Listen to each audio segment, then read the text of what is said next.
Estás escuchando Táctica y Sistemas, un podcast de The Coach's Voice.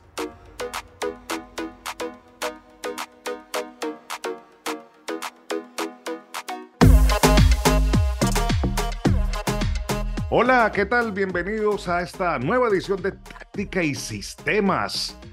Esta vez, creo yo, el título de nuestro podcast está más ligado que nunca al entrenador que es protagonista. Y es que hablamos de un entrenador que también es ingeniero, el chileno Manuel Pellegrini. Por eso le llaman al ingeniero de esta forma, porque siempre va poniendo incluso su profesión en práctica en los terrenos de juego. ¿Qué tal, Álvaro? ¿Cómo estás? Nuestro periodista experto en fútbol internacional. ¿Cómo te va? Hola Luis Fernando, muy bien. Bueno, con muchas ganas de hacer este podcast y como tú bien dices, Pellegrini es conocido como el ingeniero porque es ingeniero, valga la redundancia. Pero si te parece, vamos a centrarnos en esta primera parte de nuestro podcast, en esa parte no tan conocida, ¿no? Todo antes de llegar al Real Madrid, al Villarreal, al Manchester City, al Betis. Es decir, si te parece, vamos a hablar del origen de Pellegrini como entrenador, justo antes de su llegada a Europa, y lo vamos a hacer en esa entrevista que otorgó a The Coach's Voice. Primero vamos a hablar de su viaje iniciático en el continente que le vio nacer y después, en esa mesa de análisis tan interesante que habéis montado, abordaremos su perfil táctico basándonos en los equipos que ha dirigido en Europa. Me parece perfecto porque en los inicios también tuvo influencias interesantes en equipos, algunos de ellos no tan grandes, y luego en Europa también se perfiló por este camino. Vamos entonces, Álvaro, me parece una idea genial. Pues vamos con ello y empezamos con esa transición de Pellegrini al mundo de los banquillos. La verdad es que pensaba una vez que terminara mi carrera de jugador y ya durante mi carrera de jugador ejercí la carrera de ingeniería, tenía armada una empresa constructora, suponía que cuando dejara de jugar me iba a dedicar al 100% a la construcción, pero tuve la fortuna de conocer en mi carrera como técnico de la Universidad de Chile a Fernando Riera, que es un técnico chileno, bueno, muy conocido a nivel internacional, que fue el técnico que sacó a Chile tercero en el Mundial de 62, dirigió a Benfica con Eusebio, dirigió en Europa, en Argentina, bueno, en muchos países del mundo. Y él fue a poco quizás despertándome una vocación en los 5 años que me dirigió como jugador, que al final me hizo tomar la decisión de hacer los cursos. Vine a hacer el curso aquí a Inglaterra, en Italia, en Francia, en Chile, para finalmente tomar la decisión de tantear cómo era esta carrera de técnico, de la cual la ejercí a medias con la carrera de ingeniería algunos años, hasta que finalmente ya el año 94 decidí que lo hacía 100%, era imposible triunfar y partí solamente dedicándome a ser técnico. Es muy interesante, Álvaro, escuchar a Pellegrini haciendo referencia inicialmente a Fernando Riera. Es el primer nombre que se le viene a él a la cabeza. Y bueno, yo creo que es un elogio también, ¿no?, para Fernando Riera, que se le recuerde y que sobre todo Pellegrini reconozca que fue una influencia tan grande para él. Fue el entrenador de Chile en el Mundial del 62 y también dirigió al Benfica del mítico Eusebio.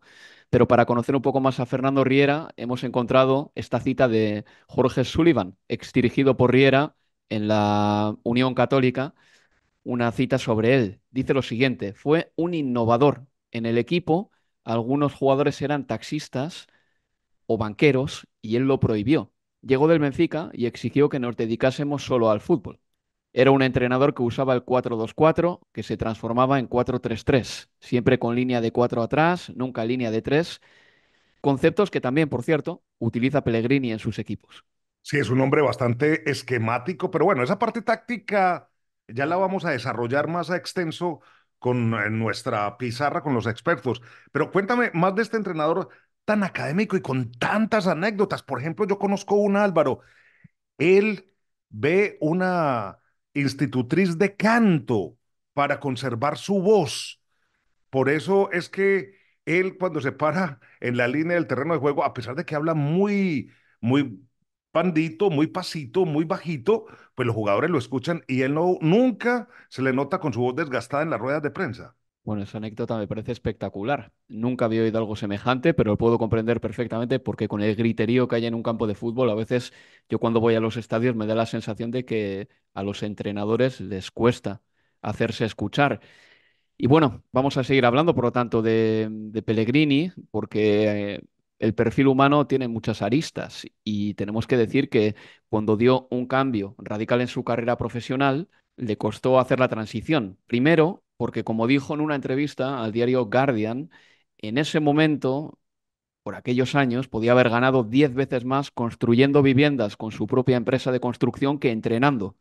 Y segundo, y esto es importante también, porque tuvo que sobreponerse, digamos, a la oposición en su familia a que abandonara una carrera como la de ingeniería y cambiarla por el fútbol. ¿No? En cuanto a mi señora, pues ella siempre me apoyó absolutamente en todo a lo que me quería dedicar yo.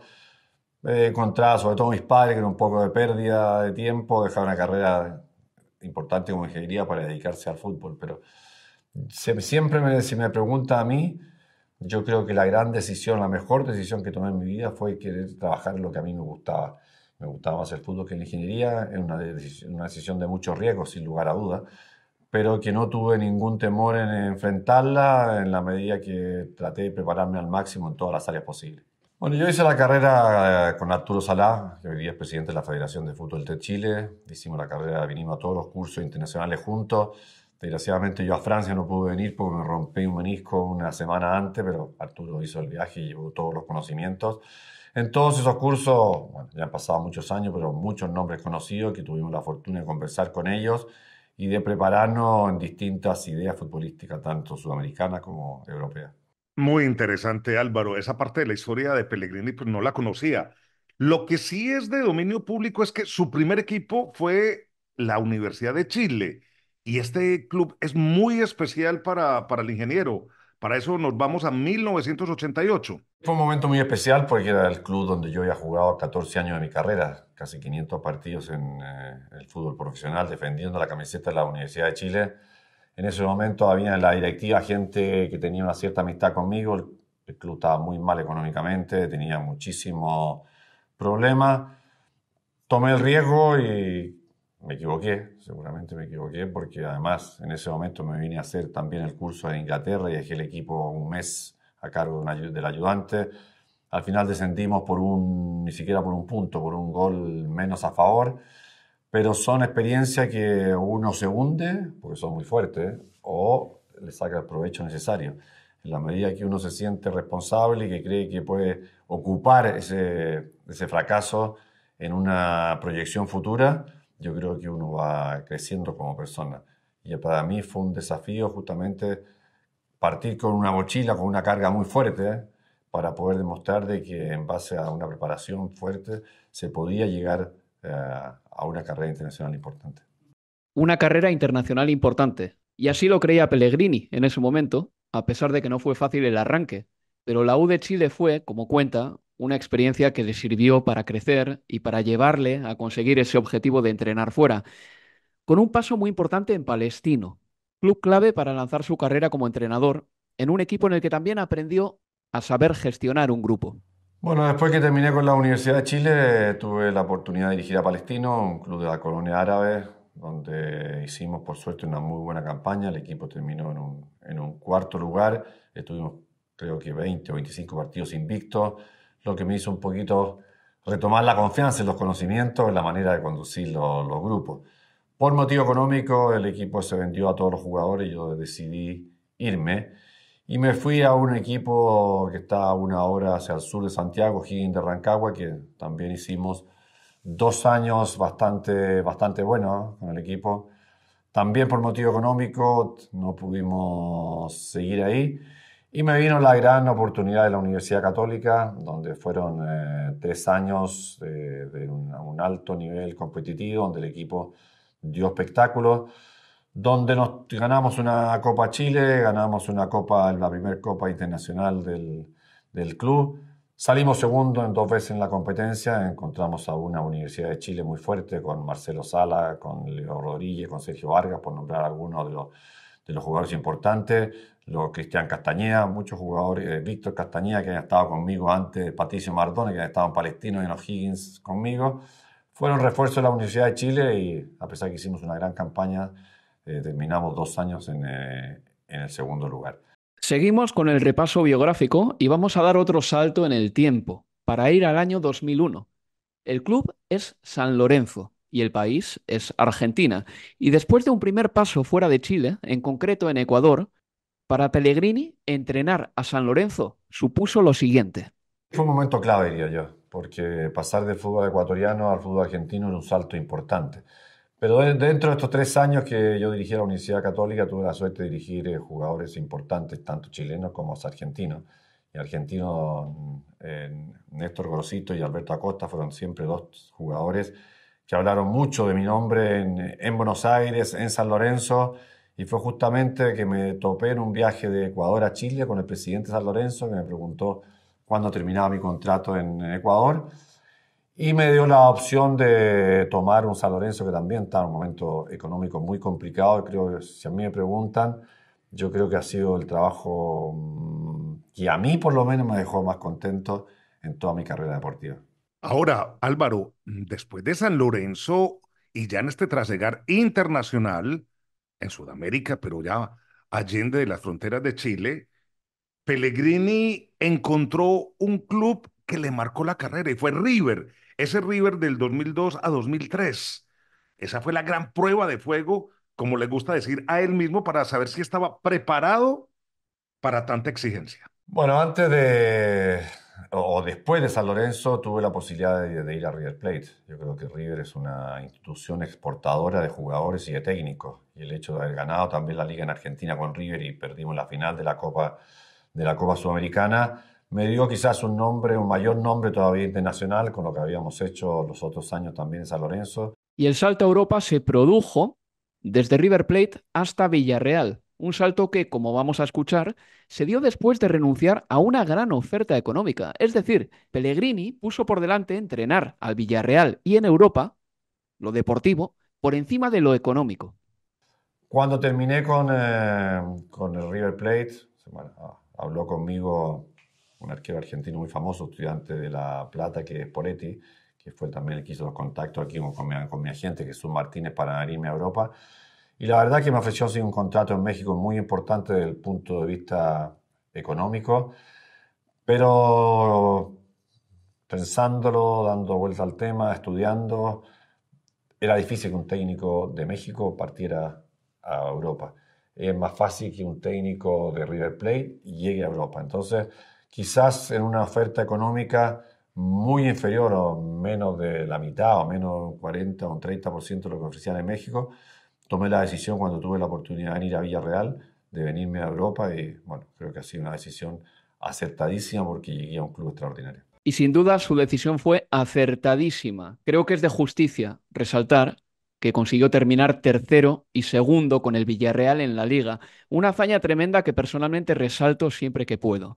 Pero como digo, el salto a Europa fue un acierto porque todo el mundo conoce la extraordinaria carrera que Pellegrini ha hecho en Europa. Villarreal, Real Madrid, Málaga, Manchester City, West Ham United y Real Betis. Ahí es nada. Y muchos medios en Chile lo han puesto muy cercano a dirigir la selección de ese país, pero nunca ha ocupado ese banquillo. Álvaro, muchas gracias por adentrarnos en este mundo de los fundamentos, de las bases de los entrenadores, estos aspectos que muchas veces son borrados por las prisas y, bueno, las demandas del presente, las carreras que mantenemos, pero que son la base de todo entrenador, los cimientos. Bueno, para eso estamos, ¿no? Para ahondar en las raíces de un entrenador también y todo lo que es Pellegrini como entrenador, todo lo que ha conseguido en una carrera tan larga, tiene su base en lo que hemos contado. Muchísimas gracias, Álvaro. Un saludo y me quedo a escucharos. Adiós. Sigues escuchando Táctica y Sistemas, un podcast de The Coach's Voice.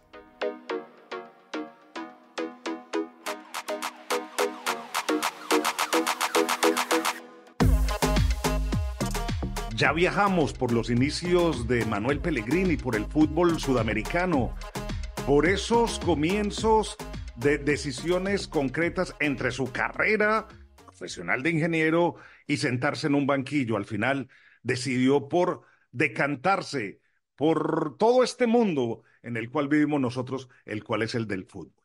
Y si ustedes son seguidores de nuestro canal de YouTube, el canal de The Coach's Voice, ya saben que vamos a hablar de la pizarra. ¿Y cuál es esa pizarra? La que está ahí en el centro, color gris, líneas naranjas, 22 fichas que se van moviendo y que van explicando cómo estos hombres que están en el banquillo empiezan a plantear su filosofía en un rectángulo de césped. ¿Qué tal, Héctor? ¿Cómo estás? Un hombre que ha viajado con esta pizarra por todas partes del mundo. El editor en jefe de Coaches Voice en español, Héctor García. ¿Qué tal? ¿Cómo estás? Bienvenido. Hola Luis Fernando, hola Marcos, hola Benigno. Sí, he viajado y pesa, ¿eh? Voy a confesar, pesa mucho la pizarra, hay que ir con ella, cargando con ella. Pero nada, es un gusto porque la verdad que casi una pizarra icónica ya, ¿no? Todo el mundo le llama la atención, todo el mundo te la pide. Así que mereces un trabajo de esos que merecen la pena Y porque algunos la tratan de copiar, pero no han podido. ¿Qué te dicen en los aeropuertos cuando llegas con la pizarra? bueno, depende. Y voy a contar una anécdota. Cuando fuimos a hacer a Xavi Hernández a Qatar, claro, la gente se sorprende. Tú vas con un maletón, es muy malo para medir dimensiones, pero es muy grande, muy grande.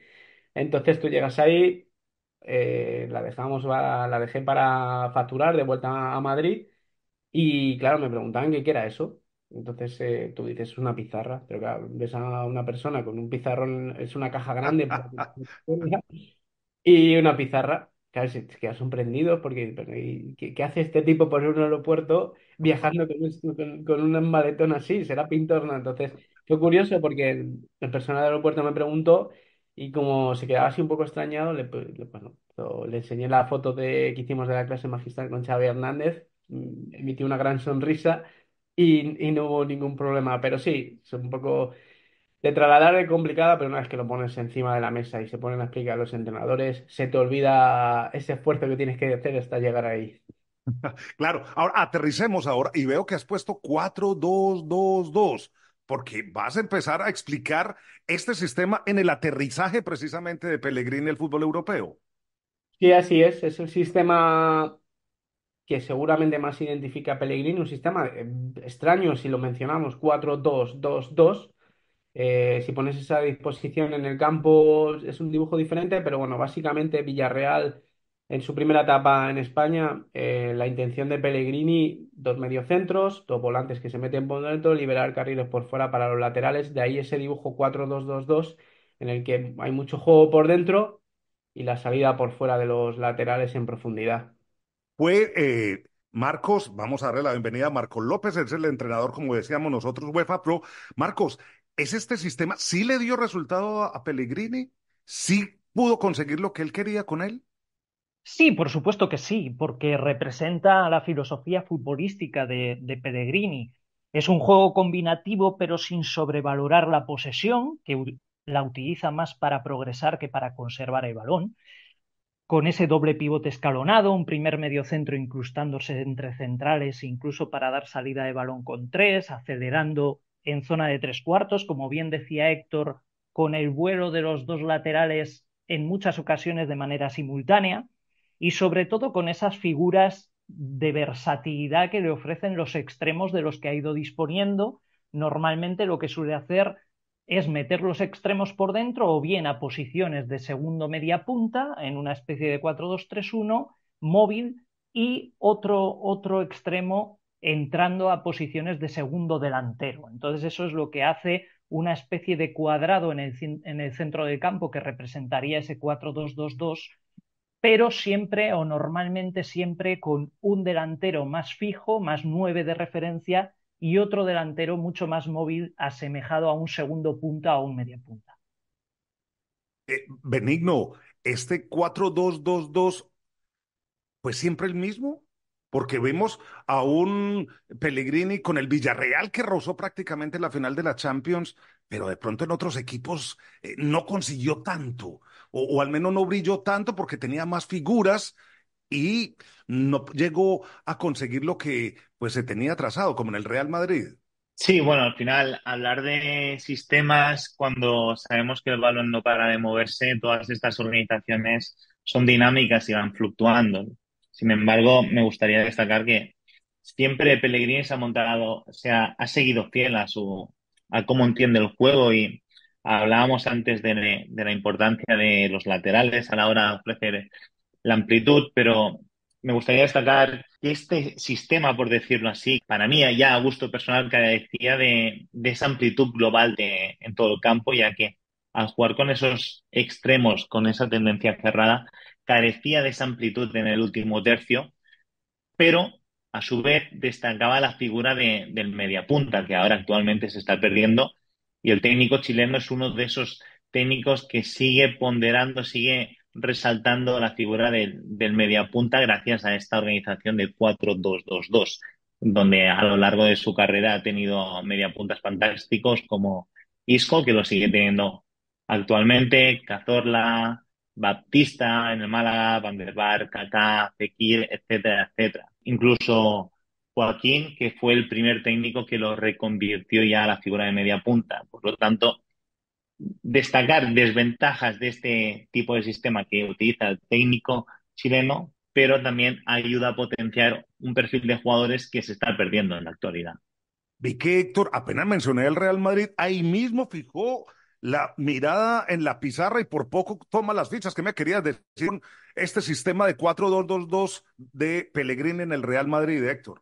Sí, bueno, en el Real Madrid no estoy de acuerdo con lo que se señalaba entonces de que Pellegrini fracasó en el Real Madrid. Hay que contextualizar cómo llega Pellegrini al Real Madrid. Él en el Villarreal había tenido tiempo para ir adaptando el equipo, construyendo hasta que llegase máximo esa semifinal con el Arsenal.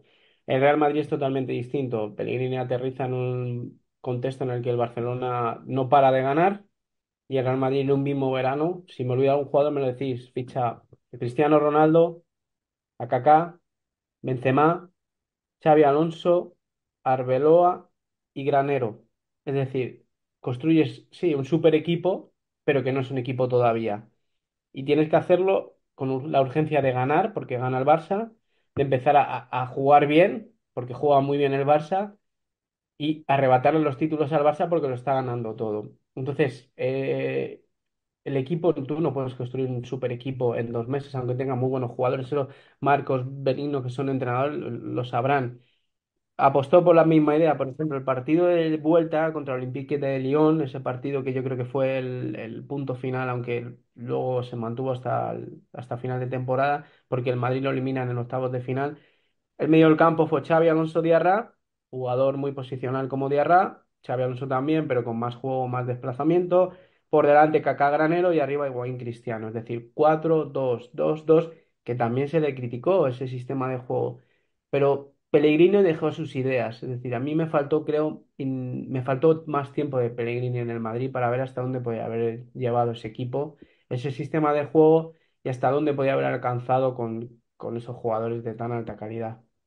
Pero a ver, sigo con Marcos porque llega Pellegrini al Manchester City, un equipo que tenía entre otros a Seco, tenía jugadores como el Yaya Touré, incluso contó con el Kun Agüero, fue el primer técnico sudamericano en ganar la Premier League, sale campeón con el Manchester City y también con este 4-2-2-2. Pero, Marcos, ¿se vio alguna evolución cuando llegó a la Premier y para poder llevar a ese Manchester City al título que ya venía de conseguirlo con Mancini, pero ya era con el sello de Pellegrini? Sí, además lo que hace es adaptarse, pero también construir tácticamente el equipo a ese sistema que a él le gusta. No tanto, bueno, vimos más versatilidad, vimos un 4-2-2-2 claro, vimos también una especie de 4-2-3-1, vimos un 4-1-4-1. Digamos que la configuración de plantilla tan heterogénea de la que disponía en aquel Manchester City hizo que su mutabilidad, la mutabilidad de Pellegrini, fuera la más amplia, yo creo que junto con la etapa de West Ham, donde también juega con un 4-1-4-1, aprovechando esa figura de Declan Rice como primer mediocentro defensivo. Aquí en el City lo que sí que vimos es el aprovechamiento de una segunda línea espectacular, fabulosa, con jugadores como Jesús Navas, como David Silva, como Kevin De Bruyne, como Yaya Touré, que llegó a jugar incluso de segundo delantero de media punta, enlace con delantero. Estamos hablando de jugadores espectaculares, incluso Samir Nasri, recordado también por su fantasía, ¿no? Entonces, creo que sinceramente fue una época brillantísima en cuanto a nivel de juego. Yo creo que junto con algunas fases en el Real Madrid y los mejores partidos en el Real Betis Balompié, yo lo señalaría como los tres momentos de mayor brillantez futbolística en cuanto al juego de Manuel Pellegrini. ¿Se le vio algún ajuste defensivo y de equilibrio también a Pellegrini en la Premier? ¿Ajustó algo en este aspecto, Benigno? ¿Crees tú que pues, el ingeniero visualizó también que tenía que pues, concretar algo más, sobre todo en ese bloque alrededor del área para defenderse más en un fútbol tan vertical como es la Premier League? Correcto, sí, sí, efectivamente, Luis. El técnico chileno tuvo esa capacidad de adaptarse y que cualquier técnico se debe adaptar cuando cambia de liga, ya que los estilos de juego varían. Y cuando en primera instancia fue entrenador del City, pero sobre todo en el West Ham, vimos como la altura del bloque defensivo varió, ubicando un bloque mucho más bajo, donde priorizaba acumular jugadores en esa zona de tres cuartos para así contragolpear un poquito más. Sí, lo hacía mención Marcos, donde en el Manchester City tuvo ese plantel de grandes estrellas, donde pudo utilizar la figura de Jesús Navas como extremo que le ayudó sobre todo a contraatacar, pero volviendo a tu pregunta, en el Manchester City ubicó un bloque más a media altura, pero sobre todo en el West Ham, donde a nivel de calidad no iba tan dotado como en el conjunto de Manchester, la altura del bloque defensivo fue mucho más baja y siguió manteniendo su estilo de juego asociativo, pero también ponderó mucho más el contraataque. ¿Y qué podemos decir de este Pellegrini que se sienta en el banquillo del Betis? Ese hombre a veces de pocas palabras, a veces muy concreto en las ruedas de prensa, que no da un titular de prensa, sino que tan solo va a hablar de sus planteamientos tácticos muy seriamente. Se sienta en un banquillo de un equipo que es alegre, que es folclórico, que siempre está rodeado de alegría y de muchas anécdotas. Un Real Betis que incluso pues llega a esa Copa del Rey del 2021-2022. ¿Qué podríamos decir de ese Pellegrini, Marco? Sí, tienes toda la razón. Yo creo además que es una cuestión también cultural, futbolística. Me refiero a que estoy seguro, y él lo reconoce, que no ha sido más feliz en su carrera deportiva que lo que está siendo en el Real Betis Balompié y lo que fue en el Málaga. ¿Por qué? Porque son dos equipos absolutamente de autor. Ahí sí, Manuel Pellegrini ha podido construir el entramado ofensivo que a él le gusta. Este Real Betis al que te refieres llegó a ganar esa Copa del Rey después de muchos años, manteniendo el 4-2-2-2 con una versatilidad tremenda, con Guardado, Guido y William Carballo repartiéndose esa función de doble pivote para dar control y equilibrio, Bellerín y Alex Moreno, los dos en vuelo prácticamente simultáneamente, y las figuras de segunda línea que son majestuosas. Teníamos la figura de Canales por parte derecha alternándose con un Joaquín ya en los últimos coletazos de su carrera, uno más por dentro, uno más por fuera, Nabil Fekir, el mago francés, en el centro de la media punta, y Juanmi partiendo desde la banda izquierda, pero entrando en diagonal a posiciones de segundo punta con o bien Borja Iglesias o con William José. Esa versatilidad, esa segunda línea protagonista claramente en el fútbol de Manuel Pellegrini, nunca ha sido tan clara ni tan brillante de lo que fue, uno, con el Manchester City por la calidad individual del plantel que tenía, pero sobre todo en cuestión de idea futbolística y cultura de ideología futbolística en el Málaga y en el Real Betis Balompié. Manuel Pellegrini, un hombre lleno de anécdotas y de contrastes. Un hombre que por un lado, pues contrataba a una maestra de canto para proteger su voz cuando da las instrucciones allí en la línea del terreno de juego. Se dio cuenta de eso y para protegerla, pues contrató a una profesora de canto que le enseña a proteger la voz, pero el otro también, un Manuel Pellegrini a quien me encontré alguna vez en el estacionamiento de el Etihad Stadium, luego de perder 2-1 frente al Manchester United en un derby. Me acuerdo muy bien, estaba Manuel Pellegrini con su maletín, apoyado sobre un coche, un vehículo, un carro, como dicen en Latinoamérica, y su portafolio. Y le digo yo en mi pasión sudamericana y tratando de ser empático, profe Pellegrini, siento mucho el resultado de hoy, me mira con sus ojos rojos, porque él siempre termina los partidos con los ojos muy enrojecidos de todo el esfuerzo que hace y me dice, esto es simplemente fútbol. Salió y se fue. Me dejó ahí parado. Ese era Manuel Pellegrini, serio, pero planteaba todo en el terreno de juego. Así vamos llegando al final de esta emisión de Táctica y Sistema. Héctor, muchísimas gracias.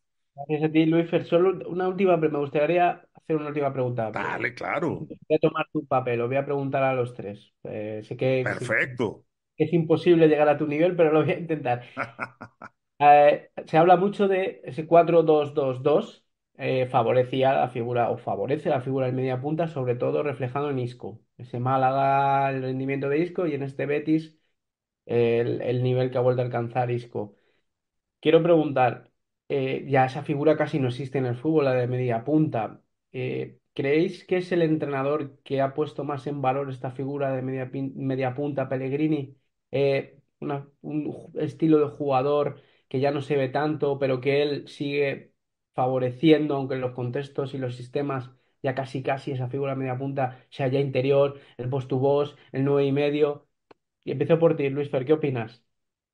Hombre, yo sí creo que él es uno de los grandes referentes de esto. El ver esos jugadores que ahora, cuando se está en transiciones ofensivas, pues aportan mucho, pero cuando están en transiciones defensivas hay que protegerlos porque quedan ciertos espacios en el terreno de juego. Es simplemente mi posición como periodista. Pero yo sí creo que él todavía es un fiel creyente de ese tipo de jugadores.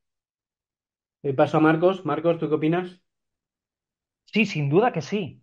De hecho, yo creo que también influenciado por la cultura sudamericana del fútbol de Manuel Pellegrini. Yo recuerdo el dúo Baedano Capa o el Muñeco Gallardo, incluso, que sigue manteniendo en ocasiones ese 4-4-2 con el centro de campo en rombo y la figura del 10. Sin duda, reivindica ese tipo de elemento. Espero de verdad, y aprovecho esta pregunta que me lanzas, que de la misma manera que se está poniendo en valor nuevamente la figura del 9 puro de referencia, del delantero centro rematador, espero que en esta evolución del fútbol también haya lugar no solo para los centrocampistas box to box, sino también para los 10 puros de verdad. Sí, sobre todo el técnico chileno en todos los conjuntos que ha estado ha hecho uso de esta figura y antes lo hemos resaltado.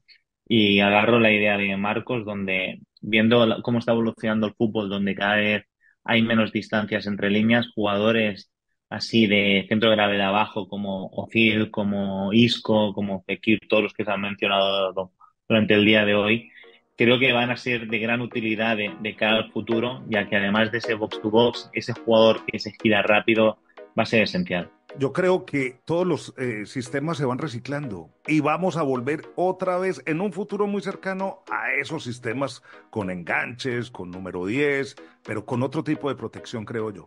Que necesitamos a mediapuntas, ese jugador diferente, número 10, que une el ataque con el medio del campo y que tiene una participación completa. Así que esa es mi opinión. Necesitamos media punta. Luis, te dejo a ti ahora que acabes el programa. Te devuelvo el bastón de mando. No, excelente, excelente, excelente. Así vamos llegando al final de esta emisión de Táctica y Sistemas. Los invitamos a que consulten todo nuestro material de la casa editorial de Coaches Voice en español, también nuestro canal de YouTube y que nos sigan acompañando en todas las plataformas de podcast donde está este espacio. Mi nombre es Luis Fernando Restrepo. Hasta la próxima.